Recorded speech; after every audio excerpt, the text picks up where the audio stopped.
sure. I won't sell my soul. Allah knows. We just gonna let this one breathe, my brother. Allah knows. Yeah, let it breathe. And I don't know where this path to go, but one thing's for sure. I won't sell my soul. Allah knows. All right. So why'd you call the new album The Most High? Um, it's funny. I was just listening to Alchemy back a couple days ago, and at the end of the intro, I say something about all praises to the Most High. Just thought it was funny how things work and just symmetry works. Initially it was going to be like a follow up to Alchemy, and just sonically it went somewhere else, and it was turned into more. I wouldn't call it a gospel album, but it was more on that vibe for me. As far as the creation process and where the song contents were going, and what it was sounding like to me. So it was just my way of, giving praises, and it just kind of formulated into that a more like upbeat album than what I normally do as far as the tone musically and the song concepts and everything. So it was just my way of, giving praises, kind of, and it just turned into that. I think it's been received well. I'm proud of the project. So just dope to see everyone vibing and getting into it. Yeah. The last time we spoke, you said this album was taking a different sound. Yeah. Because remember, it was like this was supposed to be Alchemy 2, Right. essentially, and then I think we had the joint with Nejma done like right after Alchemy finished, and we were gonna do like Alchemy kind of reloaded project, and that's kind of where I was like, I got with Onaj, and I was like, nah, brother, this is going somewhere else. Let me just cook up something. He sent me a batch, and I think we rocked it out in like a couple weeks. Pretty much the project was done. We've been sitting on it for good 2-3 months, and we just figured it was a good time to kind of drop it. First project of 2023, kind of come out strong with that. We already got Alchemy 2 pretty much 70% done, so this was a good little lead into that. Yeah. You mentioned Nejma Nefertiti, and the single's called Roundtable. Yes, correct. Second video for Most High out now. Roundtable featuring my sister Nejma. Yeah, Nejma.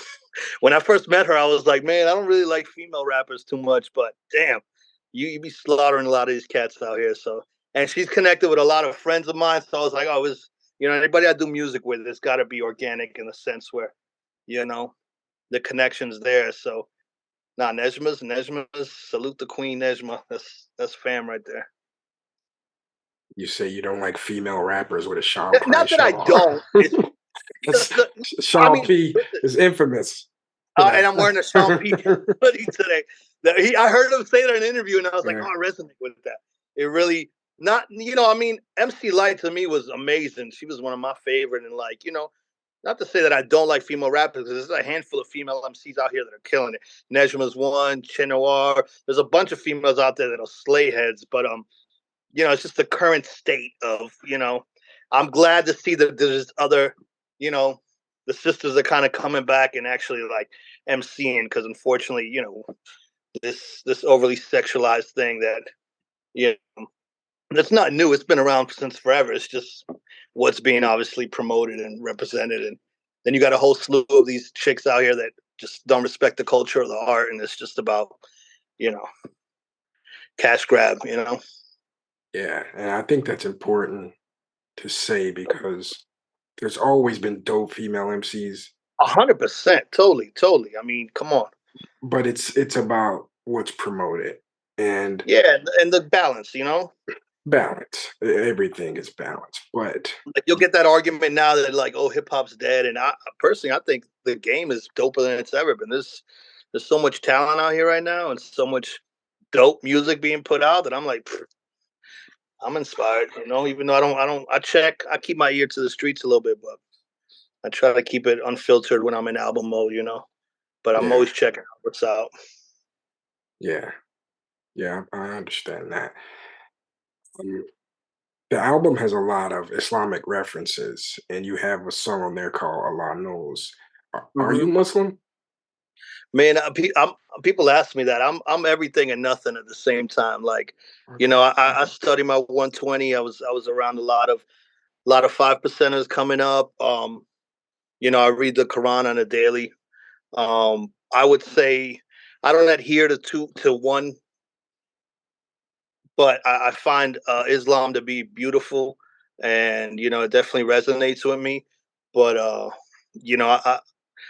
got a Torah, I got a Buddhist. To me, I gravitate towards all of it. I don't like to be defined as this or that. Again, the Most High exists within one, so everyone tries to pick. That's what I don't like about religion, or pull their God closer to them, or what's you know the man aspect of it. But as far as religion, I'm everything and nothing. I study it all. Understand that. You have a song called "Divide and Rule," where you say we glorify negative aspects and blast texts.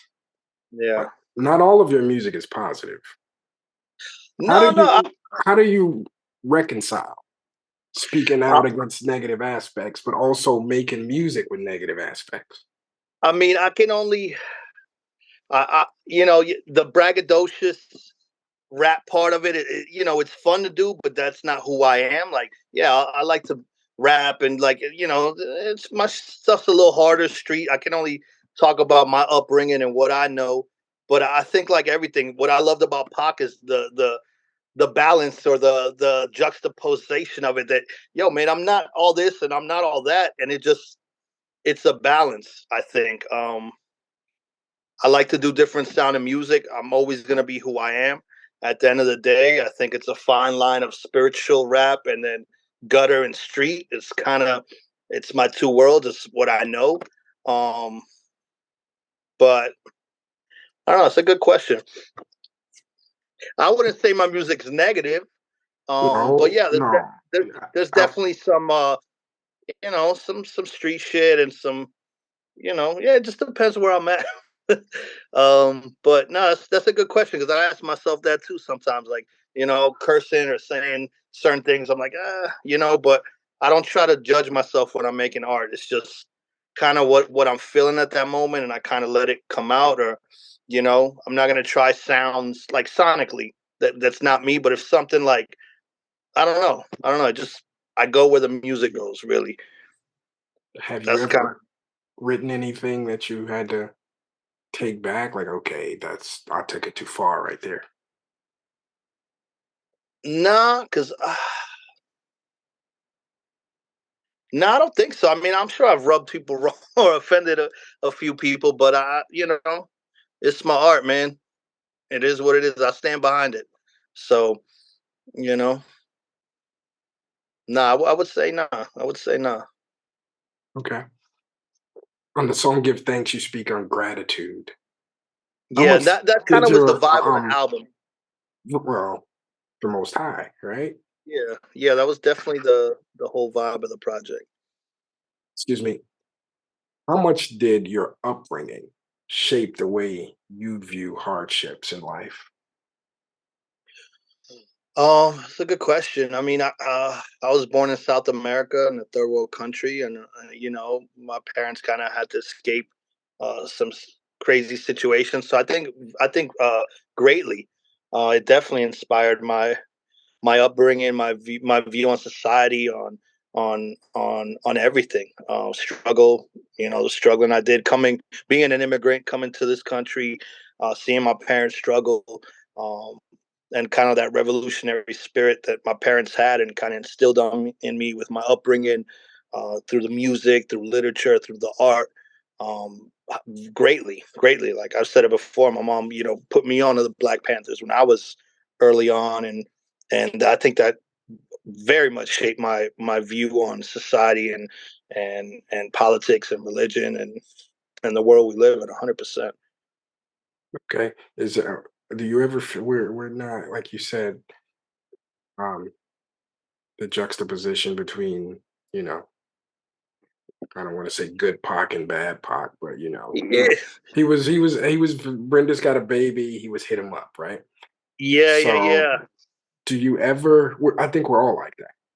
Um, 100%. That's what we are. We're I always say it's like a perfect imperfection, or like, it's the balance of humanity, man. You're not, like I meet a lot of people and they're like the most, religious, whatever thing they subscribe to, and I'm like, the light doesn't exist without the dark. So like this whole God body, yeah, or the most Rastafari.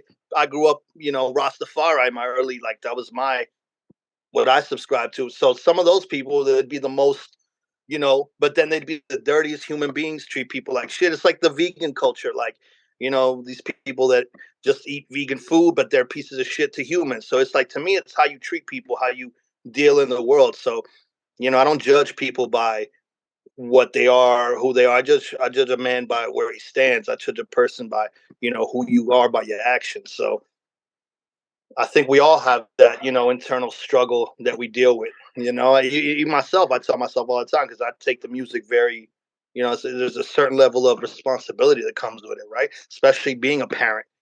Sometimes I look at my older stuff and I'm like, with my kid turning 12, listening to stuff, I'm like, yo, that's trash. Stop listening to that. And I'm like, you know what I'm saying? Sometimes I'm like,